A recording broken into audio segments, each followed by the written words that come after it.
sa araw na ito, ngayon sineselebrate natin yung araw ng araw ng paggawa or Labor Day. Yes. Nais nating bigyang pansin ang mga sitwasyon at marinig ang mga tanong ng ating working professionals sa ating human resources o yung tinatawag nating HR. Yes, tama ka, Bien, no? Mahalagang pakinggan natin ang kanilang boses upang mapabuti pa ang kalagayan nila sa kanilang workplaces. Yes. Kaya para sagutin ang kanilang mga tanong, makakasama po natin live CEO ng isang HR consultancy services company. Bigatin to Yes. At kilala sa TikTok bilang pambansang HR. Oy. Si Ma'am Diana Jane Mitchell. Magandang araw po. Hi, good morning. Good morning, Ma'am Pambansang Diane. HR. Tanong Thank you so natin kay Ma'am, paano ba nakilala bilang pambansang HR si Miss Diana? Thank you so much. Ako, I started my content creation journey with one mission, to really bring back the human-to-human resource. Para kasing natag na ang mga HR walang puso sa tao. And laging nami-misinterpret. So I created a video wherein focusing on what's going on with the employment, ano ba yung mga pain points ng mga tao. Just really doing contents na magbigay ng knowledge sa kanila at ano ba dapat yung panghawakan nila, not just for employees but for employers. Paano ba talaga nila alagaan yung mga tao. Then yun, yung mga followers ko, tinawag na akong pambansang HR and kinontinue ko na siya hanggang sa dumami na sila. Alright, so unahin po muna natin yung mga responsibilidad ng HR professionals at gaano po ba kahalaga ang papel ng HR department sa isang kumpanya? Yeah. Ako, ang HR ang puso ng kumpanya.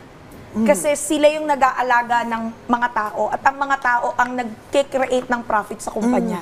Kaya yun yung gusto kong idiin sa lahat ng mga business owners na nakikinig ngayon. Sometimes we think that profit is the main goal. Actually, ang main goal is alagaan yung mga tao. Kasi pag mas masaya sila, mas nagagawa nila yung trabaho. And yun yung trabaho ng HR. Alagaan yung mga tao. And makita nila na meron silang pwedeng lapitan, hindi magkaroon ng problema si employee kay employer at si employer kay employee. Nasa gitna lang. Correct. Uy, maganda yung Yung ganun. gusto ko yung to nurture, alagaan yung mga employees. Correct. Kasi 'di ba pag hindi mo sila inalagaan, tatama rin na silang mag-work. So paano na mag-create ng profit na for the Yes, company, exactly. right? And dahil nandito na rin naman ang ating pambansang HR, samantalahin na po natin ang pagkakataon na makapagtanong ang ating mga ka-RSP na nagtatrabaho. Para sa unang tanong, panoorin natin to. Gaano ba katagal ang probationary period ng isang empleyado? Maaari ba itong ma-extend? Thank you so much for that. Actually, ang probationary period is 180 days. So basically, kapag naka 6 months na ang empleyado, automatically regular na po siya kahit hindi siya papirmahan. So make sure lang natin sa lahat ng business owners, ito ay practice namin at maybe we can do a practice as well. Ika 4th month kasi sa amin, ini-evaluate na namin si employee. Then recheck 5 months kung hindi talaga niya na-meet yung expectation ng company with regards to KPI, pwede pong mag-request si employee na ma-extend ang kanyang probationary at ma-check ulit yung kanyang output kasi doon natin makikita kasi hindi natin pwedeng baliin yung law na talagang 6 months, automatic, regular na ang empleyado. So kung pwede siyang ma-extend, it depends on the employee. They need to show intention by emailing the HR na willing siyang mag-undergo ulit for an evaluation at mapakita niya na talagang worthy siya sa trabaho. Uy, ang clear nun So wait lang. Siyempre, parang mag-i-email si employee. So, ibig sabihin, na-inform na si employee na... Yeah, during the evaluation period. Oo. So narito naman po ang tanong ni Rodel Belasa. 1 year na po ako sa trabaho. Kailan po kaya ako makahingi na increase about sa salary? Maganda yung Gandang tanong yan. Yan, sa mga nag-a-ask for salary increase, ang basis po natin for salary increase, ito po ay mandatory ng government kung meron pong minanda ang gobyerno.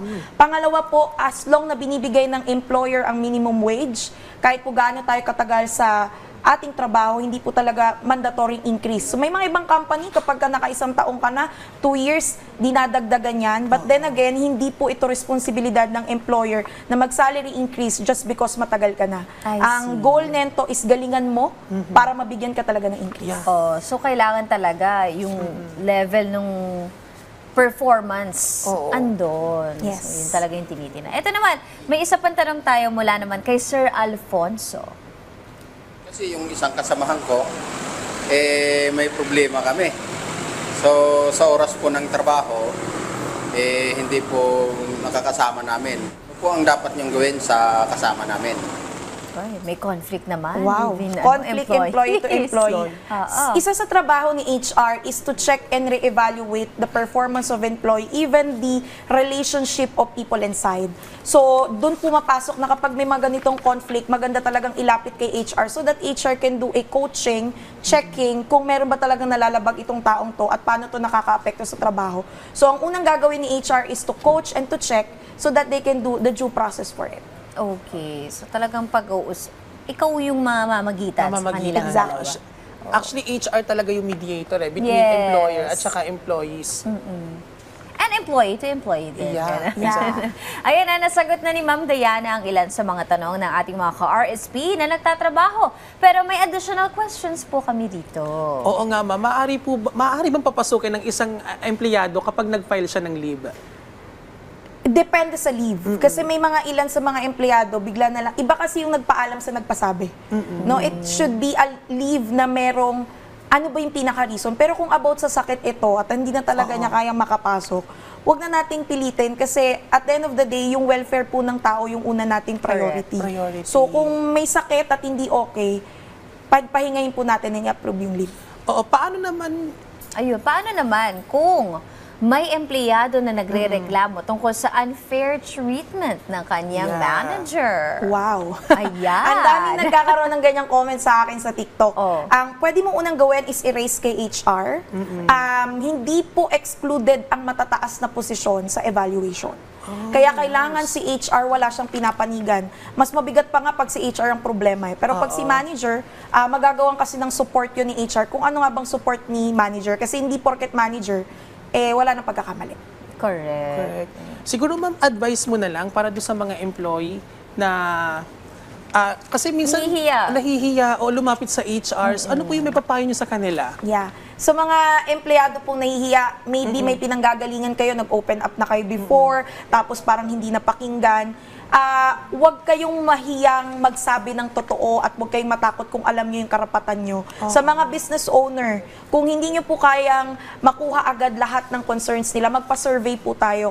Kasi ako kitang-kita ko yan, we grew up our business ng mabilisan because ang main intention namin, alagaan sila. Alagaan. Yes, alright. Maraming salamat po sa inyong oras, Ma'am Diana Jane Michelle.